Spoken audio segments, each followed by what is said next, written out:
বিকেলবেলা বন্ধুদের সাথে কথা বলতে বলতে রাস্তা দিয়ে হেঁটে যাচ্ছি। হাসি মজা করতে করতে যাচ্ছি, হঠাৎ কোথা থেকে একটা মেয়ে আসলো। মেয়েটা পিচ্ছি, হয়তো ক্লাস 5-এ বা 6-এ পড়ে। আমাদের সামনে এসে আমাকে বলতে লাগলো, এই যে ভাইয়া, আমার একটা উপকার করবেন। বলো পিচ্ছি আপি। আমি মোটেও পিচ্ছি না, আমি ক্লাস 6-এ পড়ি। ও সরি, পিচ্ছি বলো। আমি আমার বিড়ালটা হারিয়ে ফেলেছি, একটু খুঁজে দিবেন? কি? ভাইয়া প্লিজ, আমি আমার টমকে খুব ভালোবাসি। টমকে? টম হলো আমার বিড়ালের নাম, গাধা একটা। লে হালুয়া, আমি কেমনে জানবো তোমার টমটমের কথা? দেখুন ভাইয়া, আমার টমকে টম টম বলবেন না। আচ্ছা তুমি কি পাগল? আপনাকে আমি এই বলে আমার হাতে কামড় দিয়ে দৌড়ে চলে গেল। এসব আমার বন্ধুরা দেখে হাসতে লাগলো। আমি ব্যথায় মা গো বাবা গো বলে চিল্লাচ্ছি, আর হারামি বন্ধুরা দাঁত কেলিয়ে হাসছে। তখন জিহাদ বলল, দোষ, কামড়টা কেমন লাগলো? আরে শালা মজা নিস, এদিকে আমি ব্যথায় মরছি। তোর কপাল এটাই ছিল। কি সুন্দর করে কামড় দিল। মেয়েটা এমন কেন করলো রে? তুমি চান্দু মেয়েটাকে পাগল বলবা, আর মেয়েটা তোমায় চুমু দিবে? চুমু দিলে না করি না, আমার মন অনেক বড়, সেখানে সবার জায়গা হবে। সবাইকে বোনের নজরে দেখবি। দেখলি না মেয়েটা তোকে কি সুন্দর করে ভাইয়া ডাকলো। ভাইয়া থেকে জামাই হব, তোদের কথা দিলাম। তার মানে আমাদের লেখক প্রেমে পড়েছে, এটাও সম্ভব? ইয়ে না মানে হাত ব্যথা করছে, চল। কথা এড়িয়ে যাচ্ছিস কেন? তুই ব্যথায় মরে যাওয়ার আগে স্বীকার কর।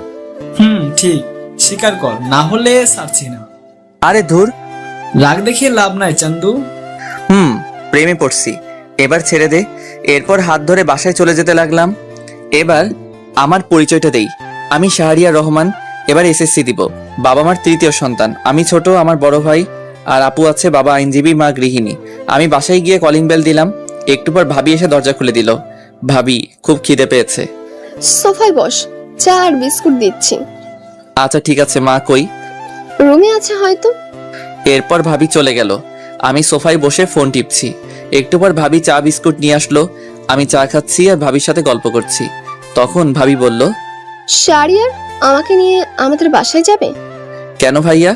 তোমার ভাই তো ভাই, আর তার কোনো সময় নেই, তাই বললো তোমাকে নিয়ে যেতে। ও আচ্ছা, কবে যাবে? কালকে যাব। আচ্ছা তাহলে আমি কালকে স্কুল শেষে নিয়ে যাব। আচ্ছা এখন গিয়ে পড়তে বসো কেমন? এরপর আমি আরো কিছুক্ষণ গল্প করে রুমে গিয়ে পড়তে বসলাম। কিন্তু আমার একটা অভ্যাস, পড়তে বসলে ফোন টিপি, তাই দুইটাই করতে লাগলাম। একটু পর আপু আসলো, আপু এসে ঝাড়ি দিয়ে বলল, কিরে, পড়তে বসলে ফোন টিপিস কেন? আমার মনে রং লাগছে এই জন্য। চুপচাপ পড়তে বস। তুই প্রেম কর যা। থাপ্পড় দিব একটা, সে তোর দুলাভাই হয়। হইছে, যা তো, বিরক্ত করিস না। এরপর চলে গেল। আমিও মোটামুটি কালকের পড়া শেষ করে রাতের খাবার খেতে গেলাম। খাবার খেয়ে রুমে এসে ফোনটা চার্জে দিয়ে শুয়ে পড়লাম। আর তখনই মনে হলো রাস্তায় দেখা সেই পিচ্চি মেয়েটার কথা। আমি মেয়েটার কথা ভাবছি আর একা একা হাসছি। সত্যি মেয়েটা অনেক সুন্দর। এই পিচ্চি মেয়েটা যদি আমার বউ হতো কত ভালো হতো। আচ্ছা, তার নামটা জানা হলো না, কি করা যায়? কালকে কি মেয়েটা সেখানে আসবে? আর আসবে কেন? মেয়েটা তো পিচ্চি। উফ, যদি দেখা হতো মন ভরে দেখতাম। এসব ভাবতে ভাবতে কখন যে ঘুমিয়ে পড়লাম মনে নেই। সকালবেলা ঘুম ভাঙলো বাবার নীতি কথা শুনে। প্রতিদিন আমার ঘুম ভাঙে নীতি কথা শুনে। শালা এমন বাবা থাকলে জীবনটা শেষ। সকাল সকাল কি সুন্দর একটা স্বপ্ন দেখছিলাম, সব শেষ করে বাবা আবার বলতে লাগলো, ভালো ছাত্র কখনো 9টায় ঘুম থেকে উঠে? আব্বা চুপ করো তো। তোর ক্লাসমেটটা সারাদিন পড়াশোনা করে আর তুই বনজামি করিস। উফ কি জ্বালা, চুপ করো তো। স্কুলে কি আমি যাব? হ্যাঁ তুমি যাও, ভালো হবে। চুপ ওঠ। বাবার ঝাড়ি খেয়ে ফ্রেশ হতে চলে গেলাম। ফ্রেশ হয়ে স্কুলের জন্য রেডি হয়ে নিলাম। তারপর গেলাম খাবার খাওয়ার জন্য। খাবার খেয়ে মার কাছ থেকে টাকা নিয়ে সাইকেল চালিয়ে স্কুলে চলে আসলাম। স্কুলে এসে সাইকেল রেখে ক্লাসে গেলাম। ক্লাসে গিয়ে দেখি জিহাদ মেয়েদের সাথে কথা বলছে। আমাকে দেখে আমার কাছে আসলো আর বলল, দোস্ত, আমাকে ওরা একা পেয়ে চর দিছে। কি বলিস, তাই নাকি? রে। ওকে দাঁড়া দেখছি। এরপর আমি ব্যাগ রেখে তাদের কাছে গেলাম। আমি গিয়ে বললাম, কি হলো, জিহাদকে মারছো কেন?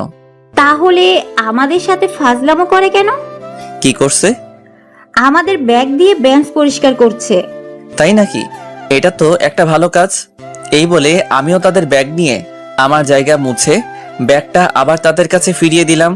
তারপর জিহাদকে বললাম, ব্যাগ যদি বাঁচাতে চাস তাহলে ব্যাগ নিয়ে ক্লাস থেকে চলে আয়।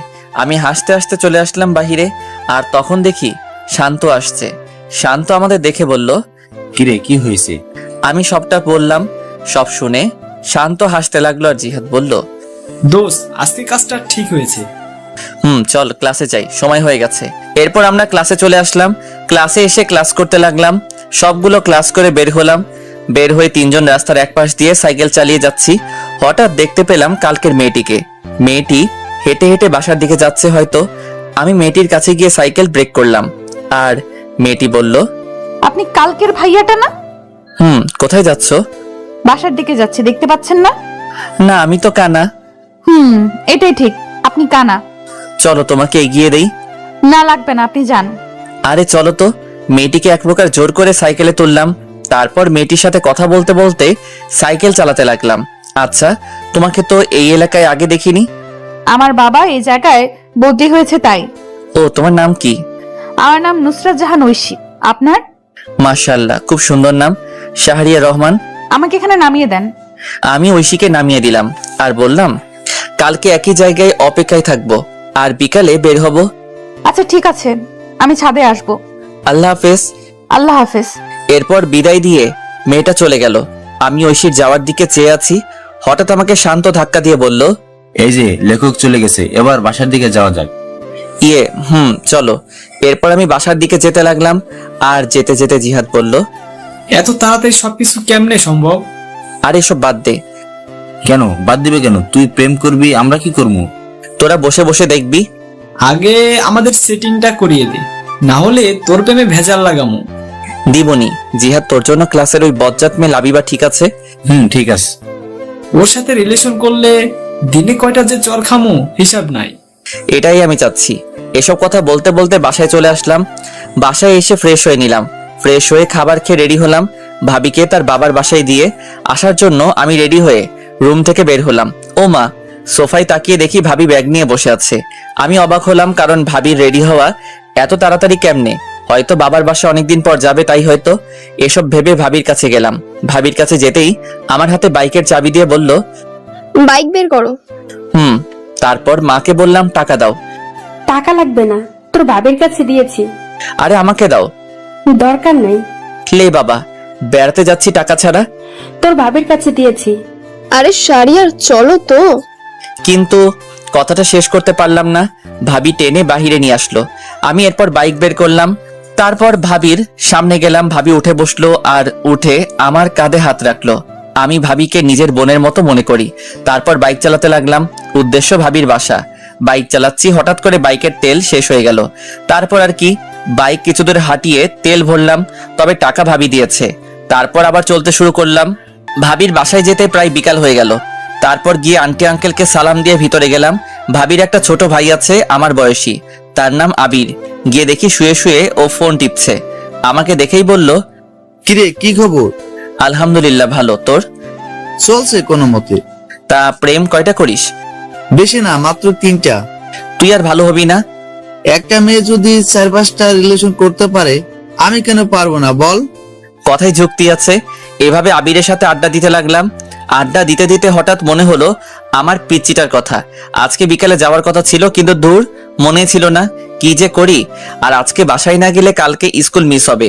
স্কুল মিস হলে তো পিচ্চিটাকে দেখতে পারবো না। তাই আমি ভাবির কাছে চলে আসলাম, আর এসে ভাবিকে বললাম, ভাবি আমি চলে যাচ্ছি। আজকে যেতে হবে না, আজকে থাকবে, প্রায় সন্ধ্যা হয়ে এলো। আরে কালকে স্কুল আছে, আর না গেলে স্যার বকা দিবে। যেদিন স্কুল পলাশ তখন? মানে তবুও যেতে হবে। এরপর ভাবিকে বুঝিয়ে আন্টি আঙ্কেল থেকে বিদায় নিয়ে চলে আসলাম। একা একা বাইক চালাচ্ছি আর হেডফোন দিয়ে গান শুনছি। বাসায় আসতে আসতে প্রায় রাত 7টা বেজে গেল। আমি বাইক রেখে কলিং বেল দিলাম, আর একটু পর মা এসে দরজা খুলে দিল, আর আমাকে দেখে অবাক হয়ে বলল, কিরে চলে আসলি কেন? কালকে স্কুল আছে। বাহ, বেশ পরিবর্তন হয়েছিস। পরিবর্তন কি আর এমনি হয়েছি মা? বিড়বিড় করে কি বলছিস? কই কিছু না, আমি রুমে যাচ্ছি, চা দিয়ে যেও। এই বলে রুমে চলে আসলাম। রুমে এসে ফ্রেশ হয়ে পড়তে বসলাম। একটু পর মা চা নিয়ে আসলো, আর আমি বললাম, আচ্ছা মা, আপু কি সারাদিন কথা বলে দুলাভাইয়ের সাথে? কি করবে এছাড়া? ও ওর এই সময়ে জামাইটাও বিদেশে, তাই কথা বলে। জামাই বিদেশে বলে সারাদিন কথা বলতে হয়? ও তুই বুঝবি না, পড়তে বস। এই বলে মা চলে গেল। ও, আপনাদের বলা হয় নাই, আপুর বিয়ে হয়েছে 1 বছর, আর আপুর বিয়ের 6 মাস পর দুলাভাই বিদেশে চলে যায়, আর আপু এখন প্রেগনেন্ট, তাই এরকমটা বললাম। আমি চা খাচ্ছি আর ফোন টিপছি। পড়তে বসলে ফোন টিপতে ইচ্ছে করে, তবুও কিছুক্ষণ পরে রাতের খাবার খেয়ে শুয়ে পড়লাম। শুয়ে শুয়ে কিছুক্ষণ ফোন টিপে চার্জে দিয়ে ঘুমিয়ে পড়লাম। সকালে প্রতিদিনের মতো বাবার নীতি কথা শুনে ঘুম ভাঙলো। তারপর উঠে ফ্রেশ হয়ে নিলাম। ফ্রেশ হয়ে রেডি হয়ে খাবার খেতে গেলাম। খাবার খেয়ে বাইকটা বের করলাম, কারণ আজকে বাইক দিয়ে যাব, যেহেতু বাইকের চাবি আমার কাছে। আমি জিহাদকে কল দিয়ে বললাম মোড়ে দাঁড়াতে, শান্তকে নিয়ে। এরপর আমি মোড়ে আসলাম। মোড়ে এসে তাদের সাথে নিয়ে স্কুলে চলে আসলাম। স্কুলে এসে যথাক্রমে ক্লাস করতে লাগলাম। ক্লাস শেষ করে বের হলাম, আর আমি বললাম দোস্ত তোরা হেঁটে আয়, আমি তোর ভাবিকে বাসায় দিয়ে আসি। আচ্ছা, কিন্তু জিহাদ কই? আমি দূরে তাকিয়ে দেখি একটা মেয়ের সাথে কথা বলছে। আমি ডাক দিলাম। আমি ডাক দিতেই হেসে দিল। আমাদের বোঝার বাকি রইল না, জিহাদ পটানোর চেষ্টা করছে। আমি শান্তকে বললাম তুই জিহাদকে নিয়ে আয়, আমি যাচ্ছি। ঠিক আছে। এরপর আমি বিদায় দিয়ে চলে আসলাম ঐশীর স্কুলের সামনে। এসে দেখি ঐশী স্কুলের সামনের দোকান থেকে ফুচকা খাচ্ছে। আমি দূর থেকে ফুচকা খাওয়া দেখছি আর একা একা হাসছি। হঠাৎ 2টা ছেলে এসে প্লেট নিল আর ঐশীর হাত ধরতে লাগলো। আমি এটা দেখে বাইক নিয়ে ঐশীর সামনে গেলাম আর বললাম উঠো। ঐশী আমাকে দেখে হাসি দিল, তারপর উঠে বসলো। আমি ফুচকার টাকা দিয়ে চলে আসলাম। ছেলেগুলো আর কিছু বলল না। আমি একটা পার্কে নিয়ে আসলাম আর এসে একটা জায়গায় বসলাম। আর তখন ঐশী বলল কালকে বিকেলে আসেননি কেন? আসলে ভাবিকে নিয়ে তার বাবার বাসায় গিয়েছিলাম। ও আচ্ছা, আমাকে বাসার সামনে নামিয়ে দিয়ে আসেন, দেরি হলে মা বকা দিবে। আচ্ছা, কিছু খাবে? না, খাবো না। জানেন মা আমাকে বাসায় একটু সময় দেয় না, বাবাও না, আমি একা। কেন, আমি আছি তো। আজকে আমি খুব ভয় পেয়েছিলাম। আমি থাকতে তোমার কিছু হবে না, ছায়া হয়ে পাশে থাকবো। আমার বন্ধু হবেন? কি মনে হয়? বন্ধু তাহলে। বাসায় তোমার আম্মু কি করে? সারাদিন ফোনে মিটিং নিয়ে থাকে আর আমাকে একটু একটু বকা দেয়। ও, চিন্তা করো না, তোমার ফোন আছে। আমার সময় কাটানোর জন্য বাবা আমাকে গেমস খেলার জন্য কিনে দিয়েছে। তোমার নাম্বারটা দিবা? নাম্বার তো মুখস্থ নাই। তাহলে আমারটা নাও। এই বলে আমি ব্যাগ থেকে কাগজ বের করে নাম্বারটা লিখে দিলাম। এরপর ঐশীকে নিয়ে তার বাসার সামনে নামিয়ে দিলাম। নামিয়ে দিয়ে বিদায় দিয়ে চলে আসলাম। আর আসার সময় বললাম কল দিতে। এরপর আমি জিহাদ আর শান্তর কাছে চলে আসলাম। আমি কিছু দূর আসতেই দেখি শান্ত আর জিহাদ হেঁটে হেঁটে এদিকে আসছে। আমি গিয়ে তাদের সামনে ব্রেক করলাম আর উঠতে বললাম। এরপর ওদের নিয়ে ঘুরতে লাগলাম। কিছুক্ষণ ঘুরে ওদের বাসায় নামিয়ে দিয়ে আমি আমার বাসায় চলে আসলাম। বাসায় এসে ফ্রেশ হয়ে খাবার খেয়ে বিছানায় শুয়ে পড়লাম। আর তখনই আমার ফোনে একটা কল আসলো। আমি ফোনটা বের করে দেখি অচেনা নাম্বার। আমি ফোন রিসিভ করলাম। ওপাশ থেকে বলল আমি ঐশী। ও তুমি? এতক্ষণ তোমার কথাই মনে করছিলাম। কেন? আমাকে তুমি করে না বললে কল কেটে দিব। আচ্ছা, তুমি করে বলবো। গুড। খেয়েছো? তুমি? জানো মা যেন কার সাথে কথা বলে। কার সাথে বলে তুমি জিজ্ঞেস করো নাই? করেছি, মা আমাকে বকা দিছে। থাক, আর জিজ্ঞেস করো না, তোমার সবকিছু আমাকে বলবা। আচ্ছা, তুমি কিন্তু আমি ছাড়ার কারোর সাথে কথা বলবে না। আচ্ছা, বলবো না। এখন একটু ঘুমাও। এখন ঘুমালে বিকালে উঠতে পারবো না। তাহলে? আমার সাথে কথা বলতে হবে। এই টাকা নেই তো। আমার এই নাম্বারে ইমু খোলা, কল দাও। আচ্ছা, দিচ্ছি। এরপর ঐশী আমার ইমুতে কল দিল আর আমি কথা বলতে লাগলাম। বিকাল পর্যন্ত কথা বললাম। মেয়েটা এত কথা বলতে পারে। এরপর বিকালে বের হলাম আর ফোন দিয়ে জিহাদ আর শান্তকে আসতে বললাম। আমি বের হলাম সাইকেল নিয়ে। তারপর জিহাদ আর শান্তকে নিয়ে ওদের বাসার সামনে আসলাম। আমি এসে কল দিলাম আর বললাম সাদে আসতে। একটু পর সাদে এসে কল দিল। আমি দূর থেকে দেখছি আর কথা বলছি। এভাবে চলে 1টা বছর। আমি এসএসসি দিলাম আর মোটামুটি ভালো রেজাল্ট করলাম। আর এখন ঐশী এখন আমাকে ছাড়া কিছু বুঝে না, কিন্তু এখনো পর্যন্ত ভালোবাসি কথা বললো না। আমি নতুন কলেজে ভর্তি হলাম, 3জন একই কলেজে ভর্তি হলাম। আর আপুর একটা ছেলে হয়েছে আর ভাবিও প্রেগনেন্ট। এভাবে চলছিল দিনকাল। একদিন আমি ফোন রেখে কলেজে চলে গিয়েছিলাম আর সবার সাথে আড্ডা দিয়ে বিকাল বেলা বাসায় ফিরলাম। বাসায় ফিরে ফোন হাতে নিয়ে দেখি 78টা মিস কল। আমি সাথে সাথে কল দিলাম আর কল দিতেই কল ধরলো। ওপাশ থেকে কান্নার আওয়াজ আসছে। আমি বুঝতে পারলাম আমার পিচিটা কান্না করছে। এই তুমি আজকে স্কুলে আসলে না কেন? তোকে আমি সকালে কল দিয়েছি, ধরিস নাই কেন? আসলে ফোন রেখে কলেজে গিয়েছিলাম তাই। তোর উপর রাগ করে স্কুলে যাইনি। সরি, এই কানে ধরছি, আর হবে না। কিন্তু ঐশী কান্না করছেই, এবারের মতো ক্ষমা করো। আজকে আমার জন্মদিন, তাই আজকে আসবা তুমি। আচ্ছা ঠিক আছে। তোমার বন্ধুদের নিয়ে আসবে। এবার হাসো। হয়েছে, পাম দিতে হবে না। পাগলি একটা। এরপর তার সাথে কথা বলা শেষ করে বিকেলবেলা বের হলাম। তারপর জিহাদ আর শান্তকে আসতে বললাম আর ওদের নিয়ে মার্কেটে আসলাম। মার্কেটে এসে একটা উপহার কিনলাম, কিনে বের হলাম। তারপর বাইক নিয়ে চলে আসলাম। আমরা বাইক পার্ক করে ভিতরে গেলাম। গিয়ে দেখি ঐশী তার বান্ধবীদের সাথে কথা বলছে। আমাদের আসতে দেখে আমাদের কাছে আসলো আর এসে বলতে লাগলো, এত দেরি হলো কেন? আসলে রাস্তায় অনেক জ্যাম। হয়েছে, আর বলতে হবে না, চলো ভেতরে যাই। চলো। এরপর আমরা ভিতরে গেলাম। ঐশী তার মা বাবার সাথে পরিচয় করিয়ে দিল, কিন্তু আমি ওর মায়ের সাথে কথা বলে তেমন ভালো মানুষ মনে হলো না, একটু অহংকারী। ওর বাবা অনেক ভালো মানুষ, আমাদের সাথে বেশ আড্ডা দিতে লাগলো। এইভাবে চলে গেল বেশ কিছুক্ষণ। তারপর কেক কাটা হলো। কেক কাটার পর ঐশী সবাইকে কেক খাইয়ে দিল। যখন আমার কাছে আসলো তখন কানের কাছে এসে বলল, এখন কেক খান, পরে আপনার কপালে মায়ের আছে, সকালেরটা ভুলিনি। না মানে। এরপর ঐশী আমাকে কেক খাইয়ে দিল, তারপর চলে গেল। তারপর আমরা খাওয়া দাওয়া করলাম, সবাই চলে যেতে লাগলো বিদায় দিয়ে। তাই আমরাও চলে যাওয়ার জন্য আঙ্কেলের কাছ থেকে বিদায় দিলাম। বিদায় দিয়ে ঐশীর কাছে আসলাম। ঐশীর কাছে এসে বললাম, যাচ্ছি তাহলে। তখন আমাকে একটা নীরব জায়গায় টেনে নিয়ে আসলো আর এসে আমাকে কিল ঘুষি মারতে লাগলো। আমি এসব কাণ্ড দেখে একা একা হাসছি। আর কোনো দিন যদি দেখি আমার সাথে এমন করতে। আর করব না, এবার খুশি? খুশি, সাবধানে যেও। এরপর বিদায় দিয়ে চলে আসলাম। আমি জিহাদ আর শান্তকে তাদের বাসায় নামিয়ে দিয়ে আমি আমার বাসায় চলে আসলাম। বাসায় এসে ফ্রেশ হয়ে পড়তে বসলাম। পড়ছি তখনই ঐশী কল দিল। আসসালামু আলাইকুম। ওয়ালাইকুম আসসালাম। কি করো? এই তো পড়ছি, তুমি? আমিও পড়তে বসলাম। শোনো না, বলো। আমি না একজনকে ভালোবাসি। সাথে সাথে মনটা খারাপ হয়ে গেল, হাসি মুখটা মলিন হয়ে গেল। তখন আমি বললাম, ও ভালো তো।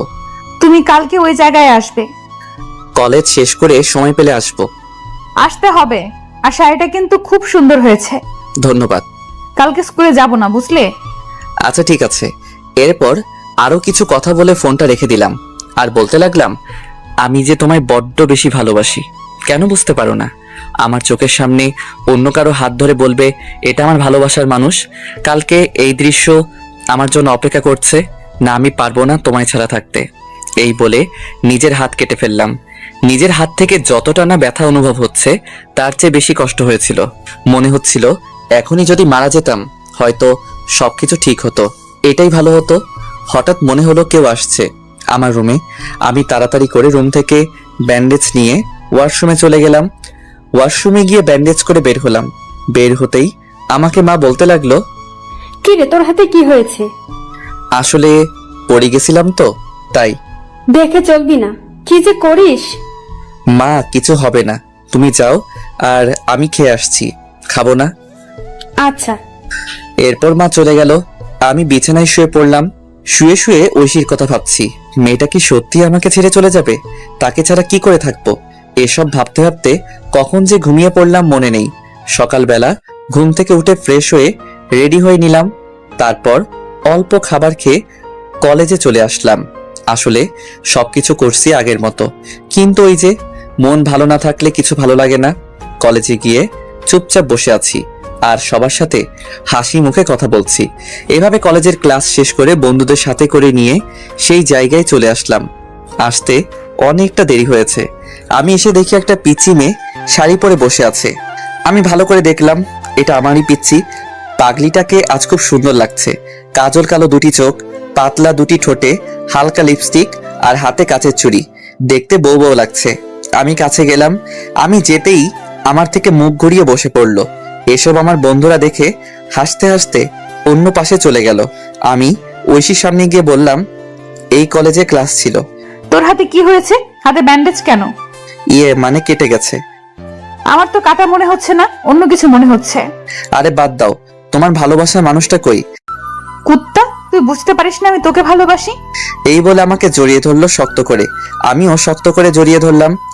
আমি জানি তুমি আমার জন্য পাগলামি করছো। তুমি কি করে বুঝতে পারলে? হার্টে কানেক্টেড, বুঝলে? বুঝতে পারছি, এবার ছাড়ো। না, আর একটু। এটা পার্ক কিন্তু। তখন জিহাদ বলতে লাগলো, সবাই ফ্রিতে সিনেমা দেখছে। আমি কথাটা শুনে ছেড়ে দিলাম। আর ঐশী বলল, আমার চকলেট কই? মনে নেই, কি?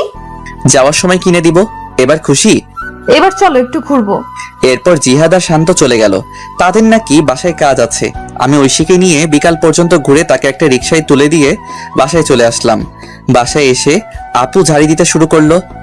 কলেজ কি মাত্র শেষ হলো? আড্ডা দিছি। এত আড্ডা কিসের? আমি কোনো কথা না বলে রুমে গিয়ে ফ্রেশ হয়ে নিলাম। তারপর মাকে বললাম খাবার দিতে। এরপর আমি খাবার খেয়ে ছাদে এসে ঐশীকে কল দিলাম। কল হতেই কল ধরলো। আমি ঐশীর সাথে কথা বলতে লাগলাম। এইভাবে চলছিল আমাদের দুষ্টু মিষ্টি ভালোবাসা। 2 বছর পর আমি ইন্টার পরীক্ষা দিয়ে বেকার বসে আছি, আর ওদিকে ঐশী এবার ক্লাস 9-এ উঠেছে। তাই সারাদিন ঐশীর সাথে কথা বলি। একদিন রাতে ঘুমিয়ে আছি, হঠাৎ আমার ফোনে কল আসলো। আমি ফোনটা হাতে নিয়ে দেখি ঐশী ফোন দিয়েছে। আমি ঘুম ঘুম চোখে রিসিভ করলাম। রিসিভ করতেই ওপাশ থেকে কান্নার শব্দ ভেসে আসলো। আমি কান্নার শব্দ পেয়ে বিছানা থেকে উঠে বসলাম আর বলতে লাগলাম, এই কান্না করছো কেন? আমাকে বাঁচাও, আমার মা বাবা আমাকে মেরে ফেলবে। মানে কি বলো? তুমি এখন কোথায়? আমি এখন এই জায়গায় লুকিয়ে বসে আছি, বাবা মা আমাকে খুঁজছে। আমি এখনই আসছি। এই বলে আমি ফোন কেটে দিয়ে রেডি হয়ে সাইকেল নিয়ে চলে আসলাম। এসে সেই জায়গায় আসলাম, আর আমাকে দেখে ঐশী আমার সাইকেলে উঠে বসলো আর বলতে লাগলো, তাড়াতাড়ি চলো। আমি তাড়াতাড়ি সাইকেল চালাতে লাগলাম। তখন একবার পিছনে তাকিয়ে দেখি একটা গাড়ি জোরে আমাদের দিকে আসতে লাগলো। আর তখন ঐশী বলতে লাগলো, এই তারা এসে পড়লো, তাড়াতাড়ি যাও। আমি সাইকেল জোরে চালাতে লাগলাম আর সোজা স্টেশনে আসলাম। দেখি একটা ট্রেন ছেড়ে যাচ্ছে। আমি সাইকেল থেকে নেমে ঐশীকে নিয়ে চলন্ত ট্রেনে উঠে পড়লাম। আর তাকিয়ে দেখি ঐশীর বাবা মা গাড়ি থেকে নেমে বলতে লাগলো, দেখ, মেয়েটা চলে গেল, এবার সবকিছু পুলিশকে না বললেই হয়। এদিকে আমি ট্রেনে উঠে হাঁপাতে লাগলাম আর ঐশীও হাঁপাতে লাগলো। আমি ট্রেনের ভিতরে গেলাম আর একটা ফাঁকা জায়গা দেখে ঐশীকে নিয়ে বসে পড়লাম। অনেকক্ষণ চুপ থাকার পর আমি বললাম, কি হয়েছে আমাকে সব বলো। শুরু তাহলে। বাবা মা রাতের বেলায় আলোচনা করছিল। আমি তোমার সাথে কথা বলে পানি খাওয়ার জন্য টেবিলে আসলাম। তারপর পানি খেয়ে যখন বাবা মায়ের রুমের সামনে দিয়ে যাচ্ছিলাম, তখন কিছু কথা কানে আসে। কথাগুলো এমন ছিল, ওরা নাকি আমার কাকা কাকি। আমার যখন 1 বছর ছিল তখন নাকি আমার বাবা মা মারা যায় অ্যাক্সিডেন্টে। আর আমার বাবার সব সম্পত্তি আমার নামে হওয়ায় আমার কাকা কাকি আমাকে লালন পালন করছে। আর কালকে নাকি আমাকে জোর করে দলিলে সাইন করাবে, আর সাইন না করলে মেরে ফেলতে পারে। পরে আমি এসব শুনে ফোন নিয়ে আর ব্যাগ গুছিয়ে লুকিয়ে বাইরে এসে তোমাকে কল দিলাম। ও আচ্ছা, কিন্তু আমি তো কিছু নিয়ে আসি নাই, আর এখন তো তোমাকে নিয়ে চিন্তা হচ্ছে। আমার বাসা থেকে 10,000 টাকা আর কিছু আমার অলংকার নিয়ে আসছি। তার মানে আমরা পালিয়ে যাচ্ছি? যেটা মনে করো। আচ্ছা, কি আর করার। তখনই একটা লোক এসে ট্রেনের টিকিট দেখতে চাইলো, কিন্তু আমাদের কাছে তো টিকিট নেই, তাই ভাড়া দিলাম আর সাথে জরিমানাও দিলাম। এরপর লোকটা আমাদের হাতে টিকিট দিয়ে চলে গেল আর বলে গেল কেউ আসলে এটা দেখাতে। আমিও বিদায় দিলাম। আমি টিকিট দেখে দেখি এটা রাজশাহী যাওয়ার টিকিট, তার মানে আমরা রাজশাহী যাচ্ছি। তখনই ঐশী বলল, এই খুব ঘুম পাচ্ছে। ঘুমাও। ঐশী আমাকে জড়িয়ে ধরে ঘুমিয়ে পড়লো। আমিও কখন যে ঘুমিয়ে পড়লাম মনে নেই। ঘুম ভাঙলো ঐশীর ডাকে, এই আমরা চলে আসছি, ওঠো। তারপর আমরা ট্রেন থেকে নেমে কোথায় যাব কিছু বুঝতে পারছি না। আগে একটা বাসা ঠিক করা দরকার। তারপর স্টেশন থেকে বেরিয়ে এক পাশ দিয়ে হাঁটতে লাগলাম। হঠাৎ চোখ পড়লো একটা লিফলেটের উপর লেখা বাসা ভাড়া দেওয়া হবে। আমি লিফলেটের নিচে থাকা নাম্বারে কল দিলাম। কিছুক্ষণ কল হতেই কল ধরলো। আসসালামু আলাইকুম। ওয়ালাইকুম আসসালাম। জি, বাসা ভাড়ার জন্য ফোন দিলাম। ও, বিবাহিত ছাড়া ভাড়া দেওয়া হয় না? জি, আমরা বিবাহিত। তাহলে এখন তো সকাল 7টা বাজে, আপনি 10টায় আসেন আর সাথে করে বিয়ের কাবিননামা নিয়ে আসবেন। জি আচ্ছা, ধন্যবাদ আপনাকে। এরপর ফোন কেটে দিলাম। ফোন কেটে দিয়ে ঐশীকে বললাম বিয়ে করা লাগবে। চলো কাজী অফিসে। আরে সাক্ষী লাগবে না, টাকা দিলে সব হয়, চলো তো। এরপর একজনকে জিজ্ঞেস করে কাজী অফিসের দিকে যেতে লাগলাম। তারপর পৌঁছে গেলাম। গিয়ে দেখি আমাদের মতো আরো এক কাপল বিয়ে করার জন্য আসছে। আমাদের দেখে ওখানের ছেলে বলল, ভাই কি বিয়ে করবেন? ভাই কেন? আপনি আমার বিয়ের সাক্ষী হয়ে যান আর আমি আপনারটা। আচ্ছা। কাজীকে বুঝতে দেবেন না আমাদের মধ্যে পরিচয় নেই, না হলে বেশি টাকা চাইবে। ওকে। এরপর আমরা ভিতরে গেলাম। ভিতরে গিয়ে একে একে বিয়েটা সেরে ফেললাম। বিয়ে শেষ করে প্রমাণস্বরূপ ফোনে পিক তুলে নিলাম। তারপর বিদায় দিয়ে আমরা আমাদের মতো চলে আসলাম। আর তখন ঐশী বলল, এই খুব খিদে পেয়েছে। আমারও খুব খিদে পেয়েছে, চলো। আমরা একটা রেস্টুরেন্টে আসলাম আর সকালে নাস্তা করে সেই লোকের দেওয়া ঠিকানায় চলে আসলাম। আর এসে লোকটাকে আবার কল দিলাম, আঙ্কেল আমি আপনার বাসার সামনে দাঁড়িয়ে আছি। আচ্ছা দাঁড়াও, আসছি। একটু পর একটা লোক আসলো। চলো তোমাদের রুমটা দেখাই। এরপর লোকটা আমাদের রুম দেখাতে লাগলো আর বলল, ভাড়া 3000 টাকা সব মিলিয়ে। ও আচ্ছা, তা আঙ্কেল আমরা আজকে উঠবো। আচ্ছা, সমস্যা নেই। আমি আঙ্কেলকে 2000 টাকা দিয়ে দিলাম। উনি বেশ খুশি হলো। তারপর আমার হাতে চাবি দিয়ে চলে গেল। আমি আর ঐশী মিলে রুমটা পরিষ্কার করতে লাগলাম। আর ঐশী বলল, এই তুমি বাজারে যাও আর এই জিনিসগুলো নিয়ে আসো। টাকা কত আছে? আছে 5000 টাকা। এগুলো তো হবে। শোনো, বাজার করবে আর রান্না করার জন্য হাঁড়ি পাতিল আর 2টা প্লেট আর বিছানার জিনিসপত্র যা যা লাগে নিয়ে আসবে। ফ্লোরে বিছানা করবা, তাহলে চৌকির টাকাটা সেভ হবে। যাও তুমি। এরপর আমি একটা কাগজে লিখে চলে আসলাম বাজারে। এসে সবকিছু কিনতে লাগলাম আর আমার জন্য কিছু মার্কেট করলাম বাসায় পরার জন্য। ঐশীর কাপড় নিয়ে আসছে, তাই তার জন্য করতে হলো না। এসব কিনে বাসায় আসতে দুপুর হয়ে গেল। দুপুরে বাসায় এসে আমি সবকিছু গোছাতে লাগলাম আর ঐশী রান্না করতে গেল। আমি জানি ঐশী তেমন কোনো রান্না পারে না। পিচ্ছি একটা মেয়ে, মাত্র ক্লাস 9-এ উঠলো। আমি সবকিছু গুছিয়ে রান্নাঘরে গেলাম। গিয়ে দেখি পাগলিটা আমার জন্য ডিম ভাজি করছে। আমি গিয়ে পিছন থেকে জড়িয়ে ধরলাম আর ঐশী বলল, এই যে এখন গোসল করে আসো, তারপর খাবার খাবে। কি ডিম ভাজি করেছো? আসলে আমি ডিম ভাজি ছাড়া আর কিছুই পারি না। দূর পাগলি, আমার সমস্যা হবে না। তারপর গোসল করতে গেলাম। গোসল শেষ করে বের হয়ে দেখি পাগলিটা আমার জন্য খাবার নিয়ে বসে আছে। আমিও গিয়ে বসে পড়লাম। খাইয়ে দাও। তুমি পিচ্ছি যে খাইয়ে দেব? আমি পিচ্ছি, আমাকে খাইয়ে দাও। ও তাই? এরপর আমি ঐশীকে খাইয়ে দিতে লাগলাম। ঐশীও আমাকে খাইয়ে দিতে লাগলো। খাওয়া দাওয়া শেষ করে বিছানায় শুয়ে পড়লাম। শুয়ে শুয়ে ভাবছি আমাকে কোনো কাজ করতে হবে। যেভাবেই হোক। তখনই ঐশী আসলো। সোজা আমার বুকে এসে বলল, এই আমার না পড়াশোনা করে ডাক্তার হতে ইচ্ছে করে। ঠিক আছে, আমি তোমার স্বপ্ন পূরণ করব ইনশাল্লাহ। এবার চুপ করে ঘুমিয়ে পড়ো। মাথায় হাত বুলিয়ে দাও। আচ্ছা, এবার তো ঘুমাও। এরপর ঐশী আমাকে মাথায় হাত বুলিয়ে দিতে লাগলো। আমি কখন যে ঘুমিয়ে পড়লাম মনে নেই। যখন ঘুম ভাঙলো তখন দেখি পাগলিটা আমাকে জড়িয়ে ধরে ঘুমিয়ে আছে। আমি ডাক দিলাম না। ঠোঁটের উপর চুলগুলো এসে দোলা দিচ্ছে। আমি আর লোভ সামলাতে পারলাম না, দখল করে নিলাম ঐশীর ঠোঁটগুলো। একসময় ঐশীও আমাকে রেসপন্স দিতে লাগলো। আমি তার রেসপন্স পেয়ে পাগলের মতো চুমু দিতে লাগলাম। আমি পাগলের মতো আদর করেই যাচ্ছি, কিন্তু একসময় মনে হলো কাজটা ঠিক হচ্ছে না। ঐশী এখনো ছোট, তাকে এই সময় এটা করা ভালো হচ্ছে না। আমি আদর করা বাদ দিয়ে শক্ত করে জড়িয়ে ধরলাম। আর আমার এসব অবস্থা দেখে ঐশী বলল, এই কি হলো? এটা ঠিক হচ্ছে না। কেন? আমি তোমার বিয়ে করা বউ। যদি বাচ্চা পেটে আসে তাহলে তুমি নিজেকে সামলাবে নাকি পেটের বাচ্চাকে সামলাবে? কিন্তু আমি যে চাই। আগে তুমি বড় হও সেদিন। আমি এখন যথেষ্ট বড় হয়েছি। আরো বড় হতে হবে। কলেজে উঠো তারপর। এতদিন পারবে না থাকতে? চুপ। আর একটা ওর কথা না। আমি বাহিরে যাব। কেন? কালকে তোমার স্কুলে ভর্তি করতে যাব আর কাজ খুঁজতে। আমার গলার হারটা নিয়ে যাও, না হলে ভর্তি হব কিভাবে? কিন্তু এটা কি ভালো হবে? শোনো, টাকা হলে সব কিনতে পারবো। এরপর আর কি, আমি উপর থেকে উঠে রেডি হয়ে নিলাম। রেডি হয়ে এটা নিয়ে বেরিয়ে পড়লাম আর একটা দোকানে এসে এটা বিক্রি করলাম। বিক্রি করে মোট 7000 টাকা পেয়েছি। তারপর একটা স্কুলে গেলাম। স্কুল অনেক আগে ছুটি হয়েছে। দেখি অফিস রুম খোলা আছে। আমি অফিসের ভিতরে গিয়ে ভর্তির বিষয়ে কথা বললাম। তারপর হেড স্যার বললেন কালকে নিয়ে আসতে। তারপর আমি বেরিয়ে আসলাম। বেরিয়ে এসে একটা চায়ের দোকানে আসলাম। এসে চাচাকে চা দিতে বললাম। চাচা চা দিল আর তখন একটা লোক এসে চাচাকে খারাপ ভাষায় গালি দিতে লাগলো আর চাঁদা দিতে বলল।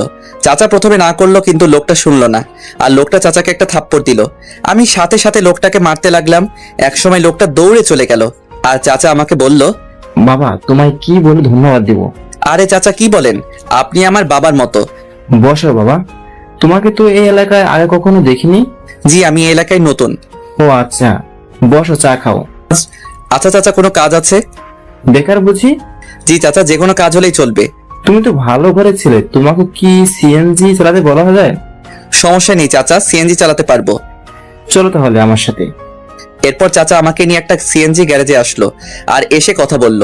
কথা বলে আমার হাতে সিএনজি এর চাবি দিল আর একটা লোক এসে আমাকে সিএনজি চালানো শিখিয়ে দিল। এসব করতে করতে সন্ধ্যা হয়ে গেল। তাই ভাবলাম প্রথমবার একটা ভাড়া মেরে আসি। যেই ভাবা সেই কাজ। আমি বেরিয়ে পড়লাম সিএনজি নিয়ে। একটা মোড়ে এসে বসে আছি। হঠাৎ একটা মহিলা আসলো আর বলল, এই জায়গা যাবে?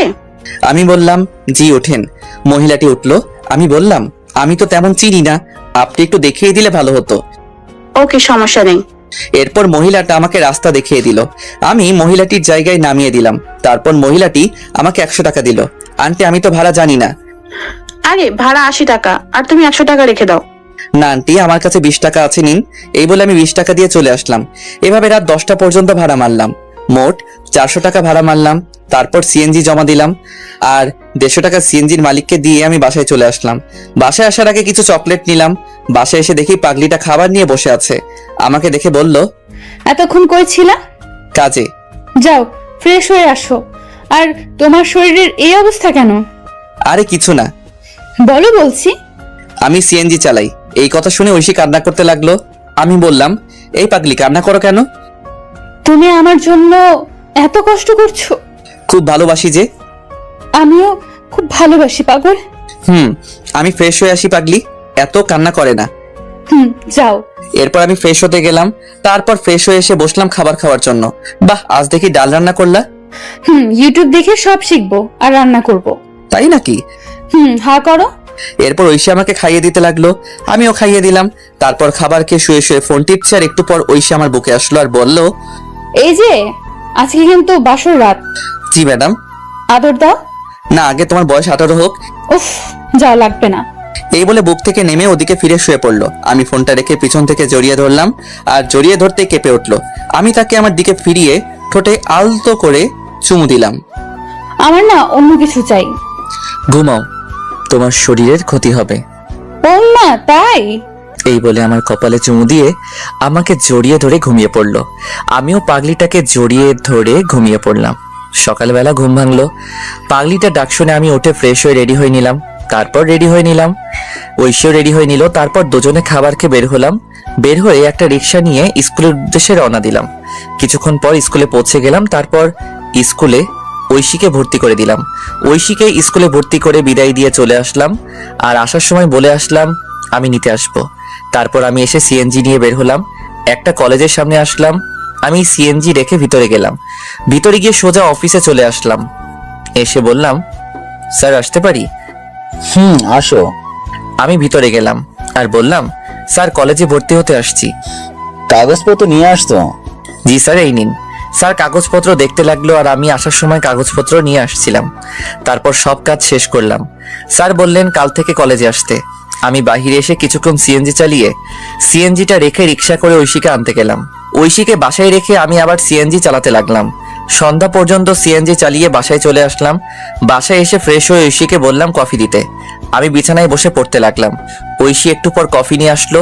আমি বললাম, নতুন স্কুল কেমন লাগলো? অনেক ভালো লাগছে, দুটো বান্ধবী পেয়েছি। ও আচ্ছা, এখন পড়তে বসো। তুমি কলেজে ভর্তি হয়েছো? কালকে থেকে কলেজে যাব। আচ্ছা। এরপর আমি পড়তে লাগলাম, আর ঐশীও পড়তে লাগলো। পড়াশোনা শেষ করে খাবার খেয়ে ঘুমিয়ে পড়লাম। সকালে উঠে আমি ঐশীকে স্কুলে দিয়ে আমি কলেজে চলে আসলাম। কলেজে এসে একজনকে জিজ্ঞেস করে ক্লাসে গেলাম। ক্লাসে পিছনের বেঞ্চে বসে আছি। হঠাৎ একটা ছেলে আসলো আর আমার সাথে বসে পড়লো, আর আমাকে বলল, হাই, আমি সাকিব। আমরা কি বন্ধু হতে পারি? হাই, আমি শাহরিয়ার রহমান। কিন্তু তোমার সাথে আমার কি মিলে? আরে বন্ধু কি পোশাক দেখে হয়? তবু আজকের যে সমাজ।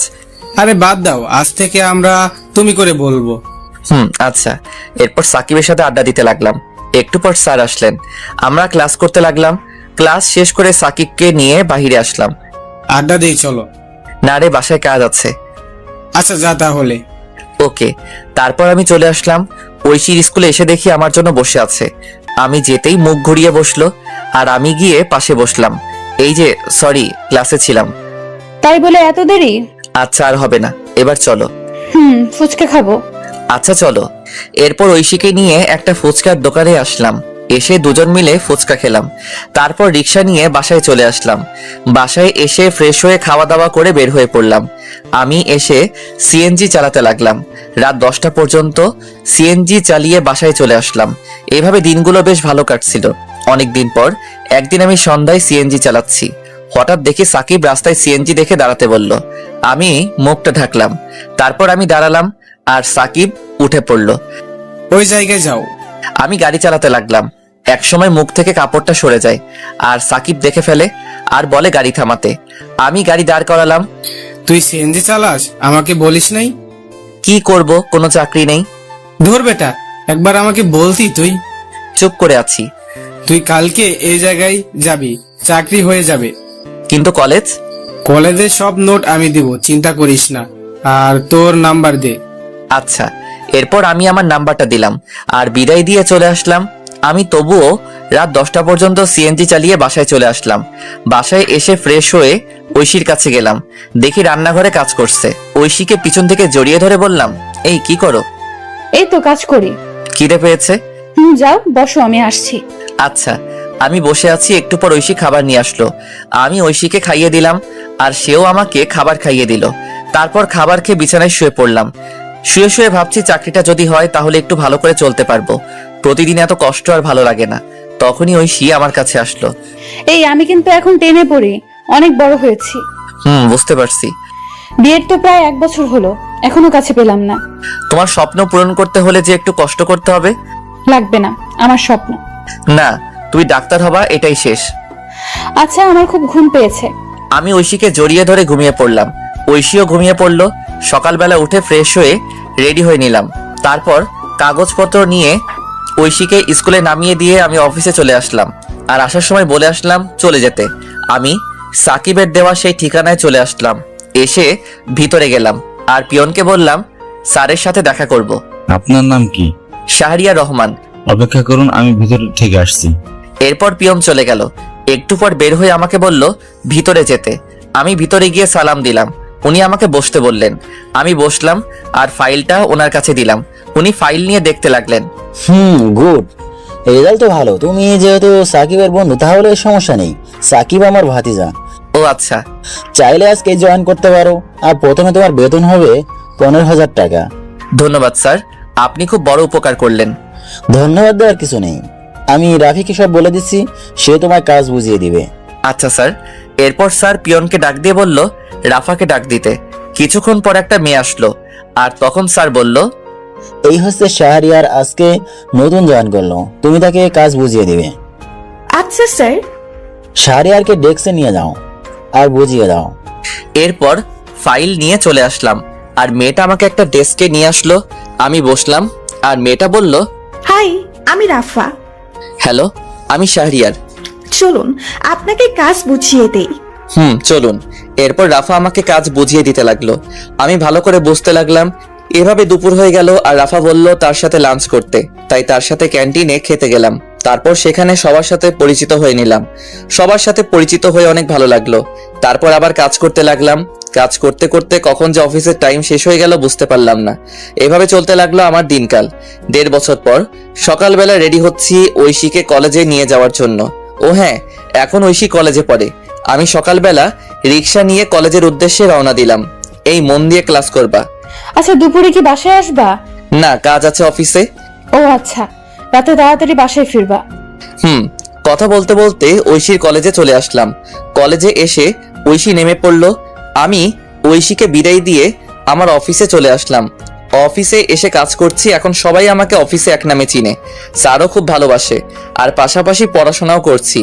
এসব করতে করতে বাড়ির কথা প্রায় ভুলেই গিয়েছিলাম, কারণ আমি জানি আমাকে কখনো বাবা মা ক্ষমা করবে না। আমিও সিম পাল্টে ফেলেছিলাম। অফিসে কাজ করছি, তখন পিয়ন আসলো আর আমাকে বলল, স্যার বলেছে লাঞ্চের পর ওনার সাথে মিটিং এ যেতে। আচ্ছা ঠিক আছে। তারপর পিয়ন মামা চলে গেল। আবার দেখি রাফা আসলো আর এসে বলল, এই যে মিস্টার, হ্যাঁ নানু। আপনার পিচ্চি বউ কেমন আছে? ভালো আছে। এবার তোর জামাইয়ের খবর কি? ভালো। বসো, চা খাও। আজকে আমার তেমন কাজ নেই। তাই নাকি? তাহলে এগুলো করতে থাকো। হালা, আমি আসলাম ফ্রি হয়ে আড্ডা দিতে আর তুই আমার হাতে ফাইল দিচ্ছিস। আরে করো না, হাজার হোক আমি তোর 2 নাম্বার জামাই। আহারে কি শখ। গো। তোর না স্যারের সাথে মিটিং এ যাওয়ার কথা? দুপুরের পর। গুড। তারপর বল, ভাতিজি কবে দেখবো? আরে সবই তো জানিস, ও এখনো পিচ্ছি। শালা, লাগতে দিমু। কলেজে পড়ে আর এখনো পিচ্ছি, তাই না? তবু যদি ক্ষতি হয়? আজকে রাতে বাসরটা সেরে নে। আমি তো নতুন, তাই তোর বাসর ঘরে ভিডিওটা দিস, শিখতে পারবো। হালা লুচ্চা, কাজ কর। তুই আবার লজ্জা পাস? জানতাম না।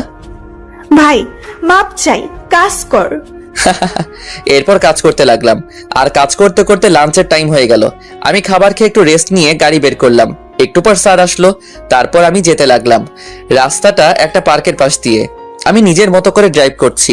হঠাৎ একপাশে চোখ পড়লো, দেখি ঐশী একটা ছেলের সাথে পার্কের বেঞ্চে বসে আছে। আমি এটা দেখে গাড়ি ব্রেক করলাম, আর গাড়ি ব্রেক করতেই স্যার বলে উঠলো, শাহরিয়ার কোনো সমস্যা? না স্যার। যাও তাহলে, দেরি হয়ে যাচ্ছে। আমি এটা দেখে নিশ্চুপ হয়ে গেলাম। এতক্ষণ হাসি খুশি ছেলেটা এখন চুপচাপ হয়ে গেল। নিজের প্রিয় মানুষকে অন্যের পাশে দেখবো সেটা কখনোই ভাবতে পারিনি। ওইদিকে ঐশী, আচ্ছা সানি, আমরা তো বন্ধু তাই না?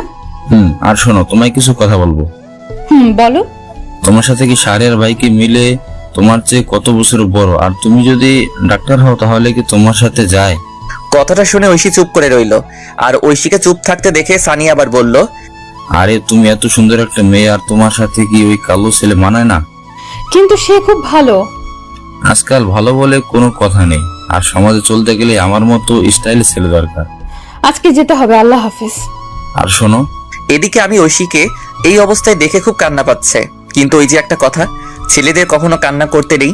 ছেলেদের চোখে কান্না মানায় না, কারণ তারা পুরুষ। যে ছেলেটা বাসায় কোনো কাজ করে না কিন্তু পরিস্থিতির শিকার হলে সবকিছু করতে পারে, হ্যাঁ এটাই ছেলে। একটা ছেলে কখনো তার ভালোবাসাকে পরিবারের জন্য ছেড়ে যায় না, কিন্তু একটা মেয়ে পরিবারের জন্য ঠিকই চলে যায়। হয়তো আপনারা বলতে পারেন ছেলেরা কি তার পরিবারকে ভালোবাসে না, কিন্তু দিন শেষে দেখবেন একটা ছেলে পরিবারকে যেমন ভালোবাসে ঠিক তেমনি প্রিয় মানুষটিকেও ভালোবাসে। যার জন্য নিজের পরিবার ছাড়লাম, সবকিছু ছেড়ে তাকে নিয়ে চলে আসলাম। আর সেই ঐশী একটা ছেলের সাথে পার্কে, না এটা কি করে মেনে নেওয়া যায়। আমি কোনো মতে মিটিং শেষ করে সন্ধ্যায় নদীর পাড়ে চলে আসলাম। নদীর পাড়ে এসে বসে বসে কান্না করতে লাগলাম, যার জন্য নিজের লাইফ পরিবর্তন করলাম। আর সে অন্য একটা ছেলের সাথে। আজ পর্যন্ত আমি তাকে বকা পর্যন্ত দেইনি, হ্যাঁ এখনো দিব না। তুমি যা চাও তাই হবে। আমি না হয় অজানা রাজ্যে হারিয়ে যাব। এসব ভাবতে ভাবতে কখন যে রাত 11টা হয়ে গেল বুঝতেই পারলাম না। আমি উঠে বাসার দিকে হাঁটা দিলাম। রাস্তার একপাশে দিয়ে হেঁটে যাচ্ছি, আনমনে আর আজকের ঘটনা মনে করছি। আমি হেঁটে বাসায় আসলাম। বাসায় এসে কলিং বেল দিলাম। একটু পর ঐশী এসে দরজা খুলে দিল, আর আমাকে দেখে বলল, অফিস শেষ হয় বিকাল 5টায়, আর তুমি রাত 11টায় আসলে? আমি কোনো কথা না বলে ভিতরে চলে আসলাম। তারপর ফ্রেশ হয়ে নিলাম। ফ্রেশ হয়ে বিছানায় শুয়ে পড়লাম। আর তখন ঐশী আমার কাছে এসে বলল, আমি তোমাকে কিছু জিজ্ঞেস করছি, আর চলো খাবার খাবা। আমি বাইরে থেকে খেয়ে আসছি। কেন, তুমি জানো না আমি তোমার ছাড়া খাই না? আমার শরীর খারাপ লাগছে, ঘুমাবো। আজকে তুমি এমন করছো কেন, কি হয়েছে? খুব ঘুম পাচ্ছে। আমি কম্বল জড়িয়ে ঘুমিয়ে পড়লাম। ঐশীও না খেয়ে শুয়ে পড়লো। সকালবেলা ঘুম ভাঙলো আজানের সময়। আমি উঠে পড়লাম, দেখি ঐশী এখনো ঘুমিয়ে আছে। আমি চুপচাপ ফ্রেশ হয়ে রেডি হয়ে বাইরে চলে আসলাম।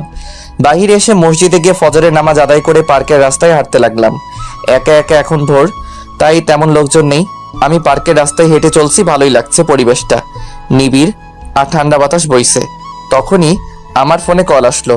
আমি ফোনটা বের করে দেখে ঐশী কল দিয়েছে। আমি ফোনটা রিসিভ করলাম, আর তখনই ওপাশ থেকে বলতে লাগলো, আমাকে না বলে চলে গেলে কেন, আর খাবার খেয়ে গেলে না কেন? তুমি ঘুমিয়েছিলে তাই ডাকিনি, আর আমার অফিসে কাজ আছে। আমি কি করলাম বলবে একটু? আরে তুমি আবার কি করবা, আর খাবার খেয়ে কলেজে যাও। বাই, আমি বিজি আছি। আমি কল কেটে দিলাম। তারপর ফোনটা সাইলেন্ট করে পকেটে রাখলাম। খুব খিদে পেয়েছে, তাই পার্ক থেকে একটা রেস্তোরাঁয় আসলাম। এসে সকালে নাস্তা করে অফিসে চলে আসলাম। অফিসে এসে আমি ডেস্কে বসে কাজ করছি, কিন্তু কাজে মন বসছে না। কি করব, তখনই রাফা আসলো আর বলল, এই যে স্যার, মন খারাপ কেন? আরে না। স্যার বলছে আজকে তুমি আর আমি আরেকটা প্রজেক্ট নিয়ে কাজ ও গুড। হাতের কাজগুলো শেষ কর, দুপুরের দিকে বের হব। আচ্ছা বন্ধু, তোমার যে মন খারাপ আমি বুঝতে পারছি। এখন বল কি ব্যাপার? আসলে তারপর আমি রাফাকে সব বললাম। সব শুনে রাফা ঐশীর উপর খেপে গেল। ঐশীকে মনে হচ্ছে ইচ্ছে মতো থাপ্পড় দেই। আচ্ছা যাও, আমি হাতের কাজগুলো শেষ করি। আর আমার একটা উপকার করবা? কি বল? ঐশীর সম্পত্তি ফিরিয়ে দিতে হবে। আচ্ছা, তোর দুলাভাইকে বলবো, তুই চিন্তা করিস না। ধন্যবাদ। আর এই নে সেই বাড়ির কাগজপত্র। আমি কিছু কাগজপত্র আগে তুলে রেখেছিলাম, এবার বাকিটা তোর জামাই করবে। ঠিক আছে। আর শোন, 2 দিনের মধ্যে কাজটা করতে বলবি প্লিজ, কারণ এই তারিখ ঐশীর জন্মদিন। আমি চাই এই দিনে উপহার দিতে। আচ্ছা ঠিক আছে, এবার কাজ কর। এরপর রাফা চলে গেল। ও আপনাদের বলা হয়নি রাফার হাজবেন্ড পুলিশ, তাই কাজটা করতে বেশি সমস্যা হবে না। আমি কাজ করতে লাগলাম। কাজ করতে করতে দুপুর হয়ে গেল। তারপর ক্যান্টিন থেকে কিছু খেয়ে অফিসের গাড়ি নিয়ে বের হলাম আমি আর রাফা। আমি গাড়ি ড্রাইভ করছি আর তখন রাফা বলল, দোস্ত, ঐশীর কলেজের সামনে দিয়ে যা। কেন? অনেকদিন দেখি না, যা কিন্তু ভাই প্লিজ। এরপর আমি গাড়িটা কলেজের সামনে দিয়ে নিয়ে যেতে লাগলাম। তারপর আমরা যেতেই দেখি কলেজ ছুটি হয়েছে। আমি গাড়িটা একটু দূরে দাঁড় করালাম। আমি আর রাফা গাড়িতে বসে আছি। হঠাৎ দেখি ঐশী কালকে সেই ছেলেটার সাথে হেসে হেসে কথা বলে যাচ্ছে। মনে হয় পার্কের দিকে যাচ্ছে।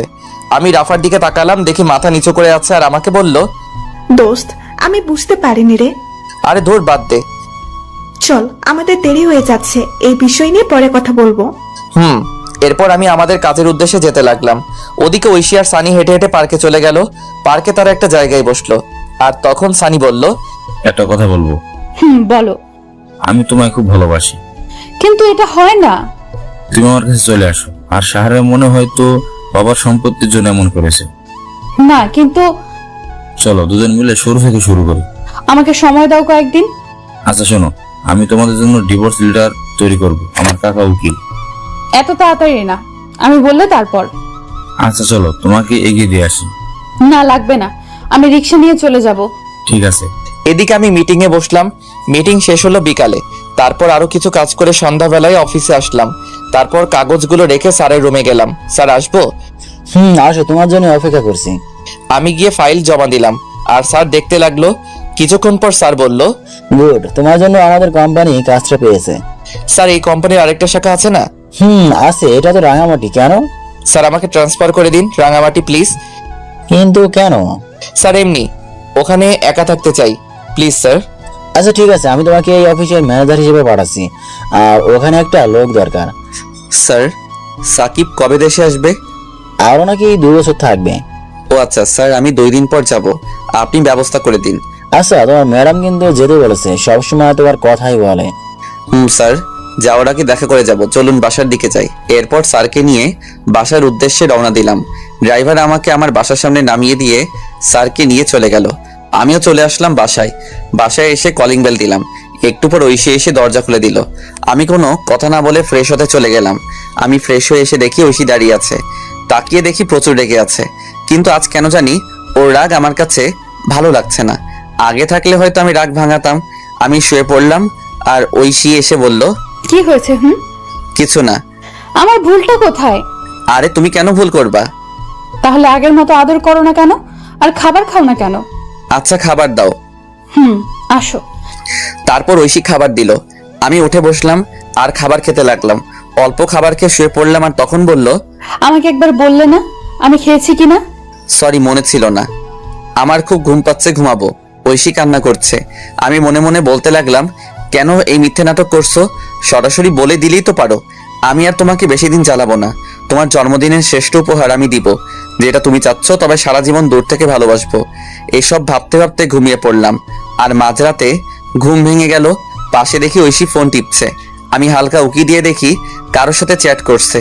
আমার তখন মনে হচ্ছিল আমি একটা অপদার্থ, নিজের বউ অন্য কারোর সাথে চ্যাটিং করছে। এর চেয়ে কষ্ট আর কি হতে পারে? আমি চুপচাপ কান্না করতে লাগলাম। নিজের সবটা দিয়ে ঐশীকে ভালোবেসেছিলাম, কিন্তু ঐশী এতটা নিচে নামতে পারে আমি কখনো কল্পনা করতে পারিনি। কি দোষ আমার? আমি তো ভালোবেসেছিলাম। সেই রাতে আর ঘুম হলো না। রাত প্রায় 4টার দিকে ঐশী ঘুমিয়েছে, আমি ঘুমাইনি। আমি ফজরের আজানের সময় উঠে চুপচাপ রেডি হয়ে নিলাম। তারপর রেডি হয়ে বাসা থেকে বের হয়ে নামাজ পড়ে পার্কে কিছুক্ষণ হাঁটাহাঁটি করে সকালে নাস্তা করে অফিসে চলে আসলাম। অফিসে এসে কাজে মন দিলাম। আর একটু পর রাফা আসলো আর আমাকে বলল, দুপুরে থানায় যেতে বলছে। তার মানে একদিনের মধ্যে কাজ শেষ? দেখতে হবে না জামাইটা কার। আমি আজকে চলে যাব রাতে। আজকেই যেতে হবে? কালকে তো ঐশীর জন্মদিন। আর শোন, ঐশী যে ছেলেটার সাথে কথা বলে তার নাম সানি, বাসা এই জায়গায়। আরে ওই ছেলের ঠিকানা দিয়ে আমি কি করব?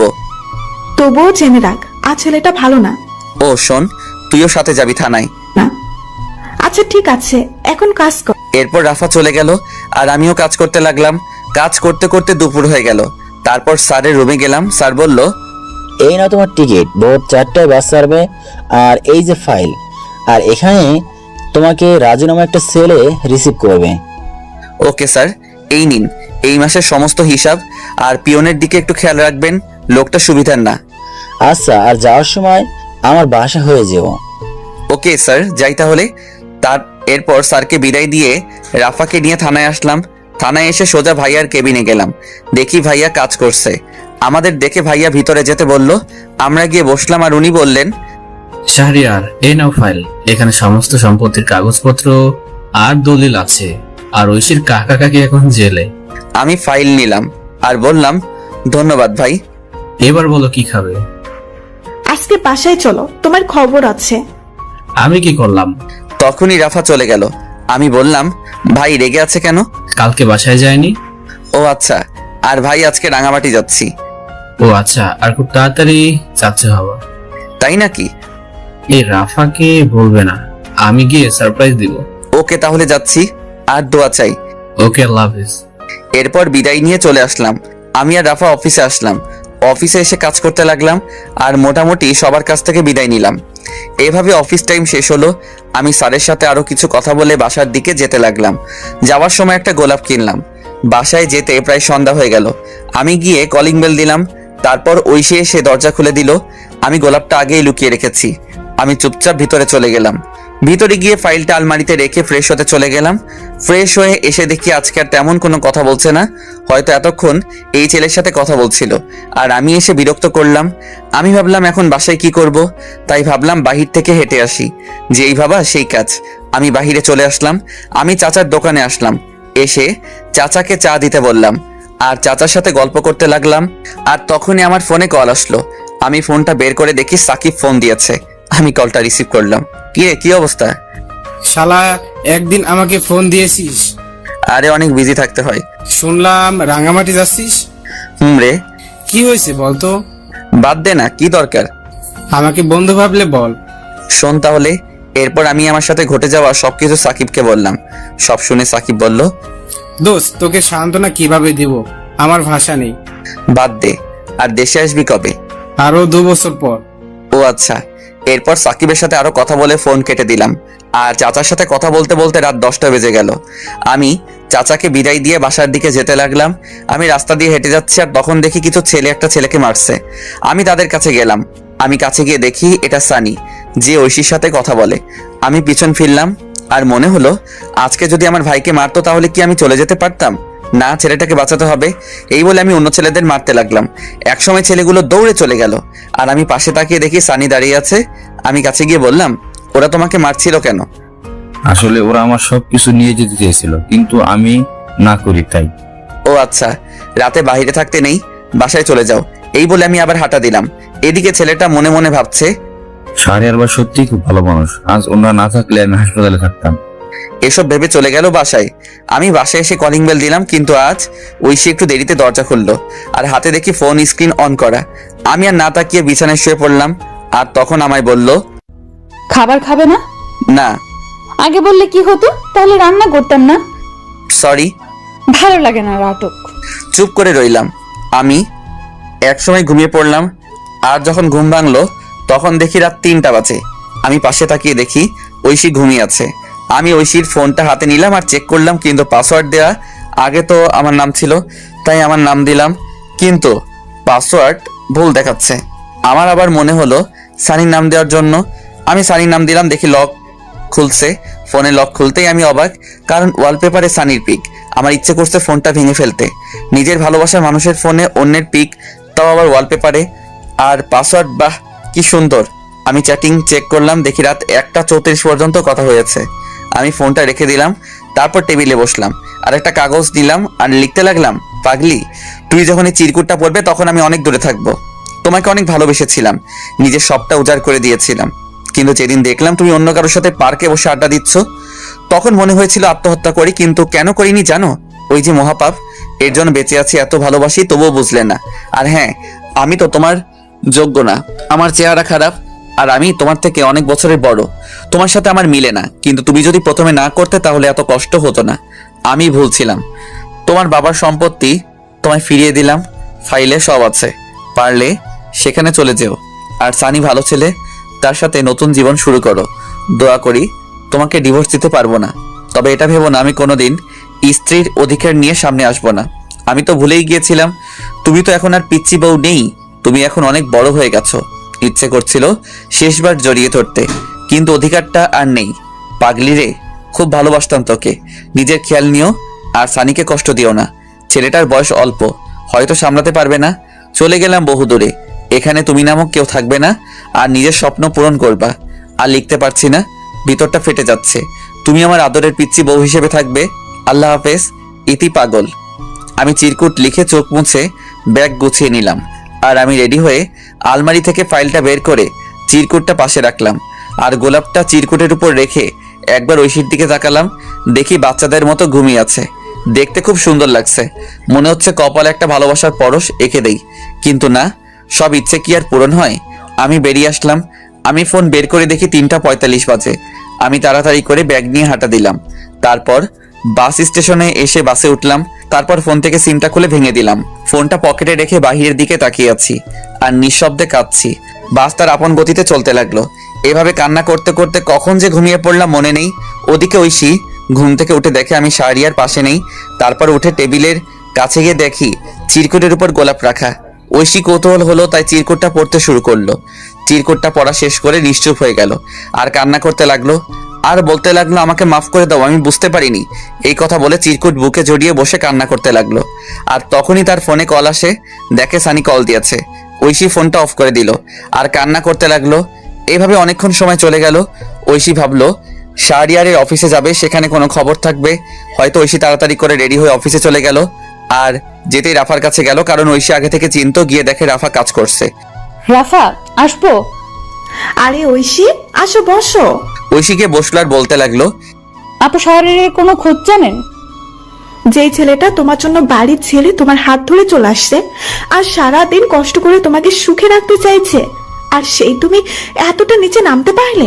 কান্না করছে। এলে পবিত্র ভালোবাসা ছিল শাহরিয়ারের। ওর মতো স্বামী থাকতেও তোমার অন্যজনের সাথে ছি। শাহরিয়ার তো তোমাকে মুক্ত করে দিয়ে গেছে, তুমি সানির সাথে ভালো থাকো। আপু, আপনার পায়ে ধরি প্লিজ, ও কোথায়? এই বলে ঐশী রাফার পা জড়িয়ে ধরলো। এইসব করে লাভ নাই, আমি জানি না কোথায় গেছে, আমি সামান্য কল। এই বলে ফাইল নিয়ে স্যারের রুমে চলে গেল। ঐশী উঠে বাসার দিকে যেতে লাগলো। ঐশী রিক্সা দিয়ে যাচ্ছে আর কান্না করছে। হঠাৎ রাস্তায় দেখতে পাই সানিকে। সানিও তাকে দেখে সামনে আসলো। রিক্সাওয়ালা দাঁড়ালো। সানি বলল, কি হলো, আমার সাথে কথা বলো না কেন? রিক্সা কেন আটকালেন? আগে বলো। আমার ভালো লাগে না। এতদিন আমার সাথে কথা বলে আর এখন এসব কথা? ঐশী ঠাস করে সবার সামনে জুতা খুলে সানিকে চড় দিল। আর ঐশী বাসায় গেল। আর ঐশী বাসায় গিয়ে কান্না করতে লাগলো। এদিকে আমার ঘুম ভাঙলো জোরে ঝাঁকুনির কারণে। আমি উঠে দেখি সবাই বাস থেকে নামছে। আমি পাশে সাইনবোর্ড দেখলাম, দেখে আমি চলে আসছি রাঙামাটি। আমি ব্যাগ নিয়ে বাস থেকে নামলাম। নেমে একটা ফাঁকা জায়গায় এসে স্যারের দেওয়া সেই ছেলেকে কল দিলাম। কল দিতেই সাথে সাথে কল ধরলো আর বলতে লাগলো, ভাই আপনি কোথায়? আমি তো বাসের সামনে। আমি বাসের পিছনে আছি, তুমি এদিকে আসো। তারপর একটা ছেলে আসলো আর আমাকে বলল, আপনি শাহরিয়ার রহমান? তুমি রাজু?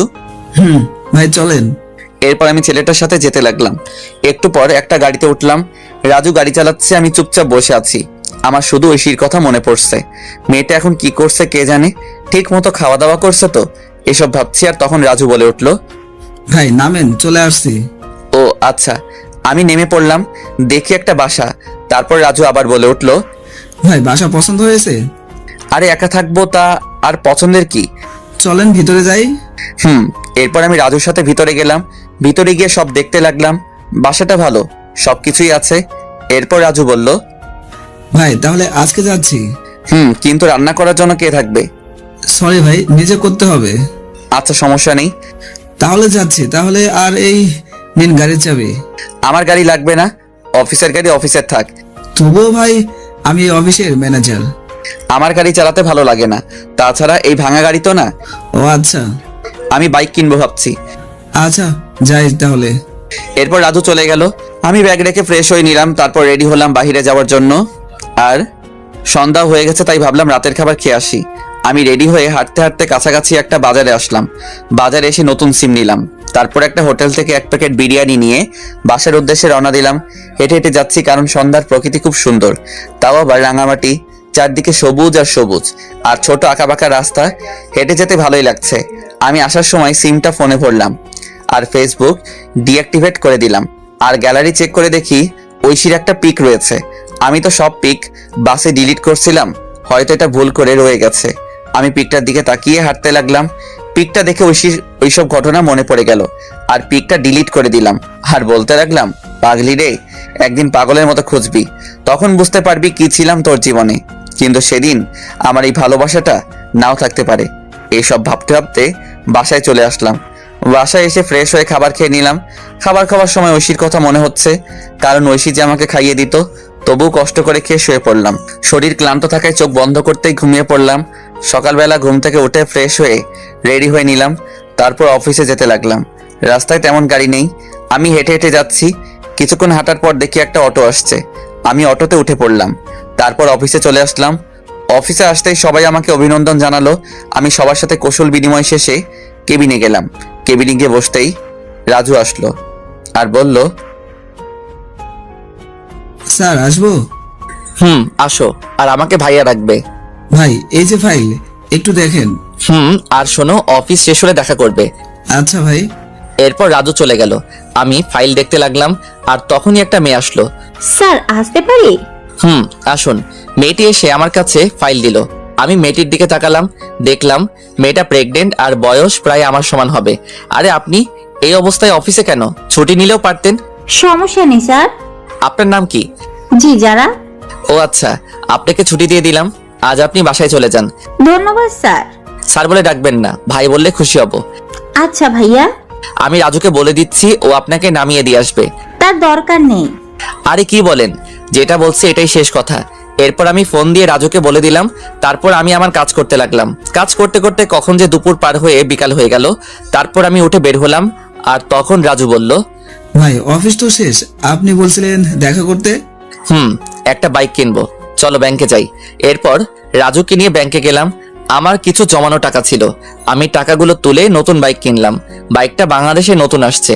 এটা এত বছরের সঞ্চয় দিয়ে কিনলাম। অনেক দিনের শখ ছিল নিজের টাকায় বাইক কিনবো, তাই খুব খুশি হলাম। আমাকে খুশি দেখে রাজু বলল, সত্যি ভাই, নিজের টাকার বাইক কিনলে ফিলিংসটা অন্যরকম লাগে। এরপর রাজুকে বিদায় দিয়ে আমি রাতের খাবার বাহির থেকে খেয়ে বাসায় চলে আসলাম। এভাবে বেশ কিছুদিন চলে গেল। এখন আর ঐশীর কথা মনে হয় না, কারণ অফিসের সবার সাথে বন্ধু হিসেবে কথা বলি আর আড্ডা দিই। কিন্তু একদিন আমি অফিসের শেষ করে রাতে বাসার দিকে যাচ্ছি। নীরব রাস্তা, তেমন কোনো মানুষজন নেই। আমি হেডফোন কানে দিয়ে আনমনে বাইক চালাচ্ছি। হঠাৎ রাস্তার পাশ থেকে একটা মেয়ের চিৎকার আসছে। আমি বাইকটা ব্রেক করলাম আর সামনে গেলাম।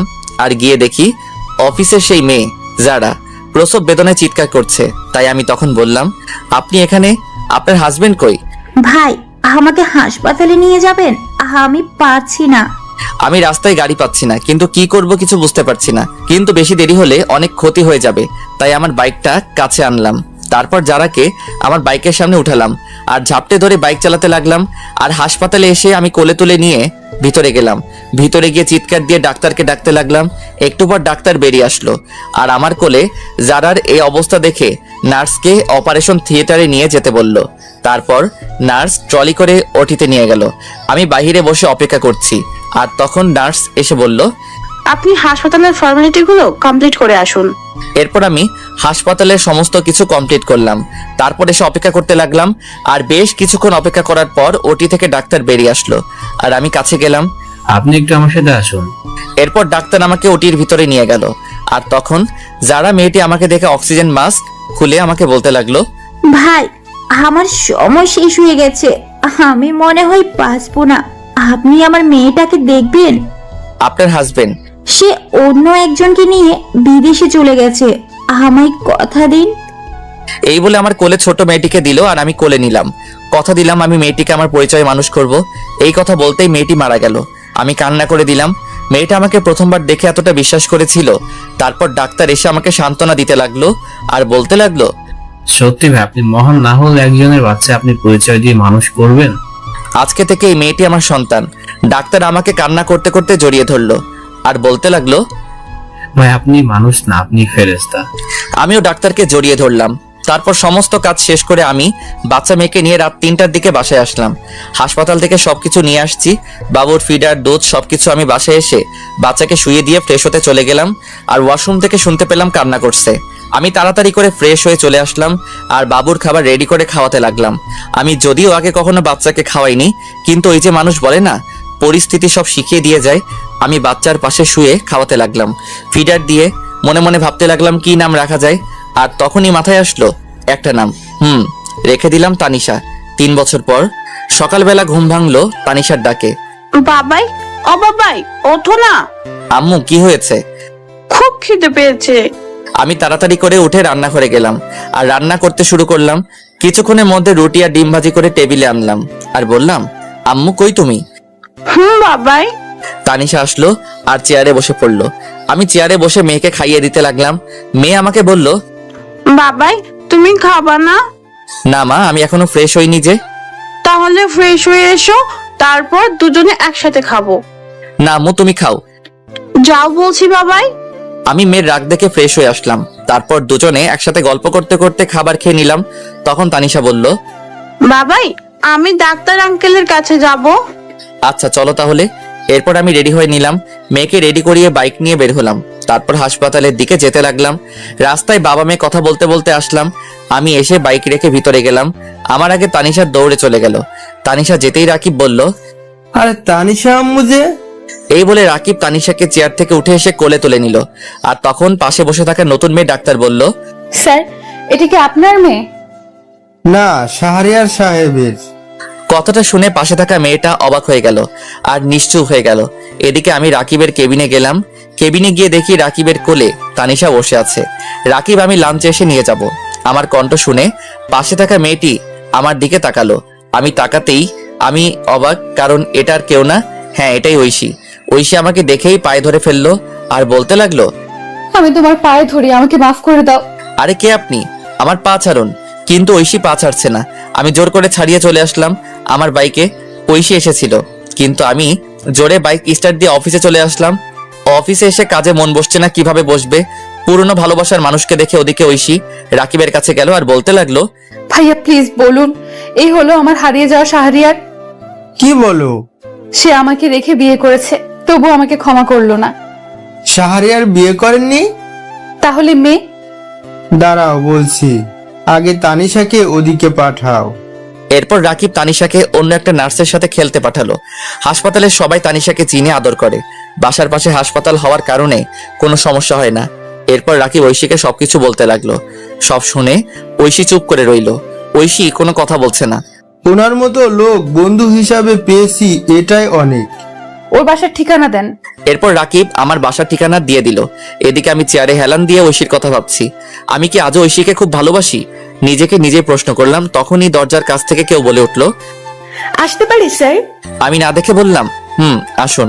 আমি তাকিয়ে তো অবাক, কারণ এটার কেউ না, এটা রাফা। দোস্ত, তুই কেমনে সম্ভব?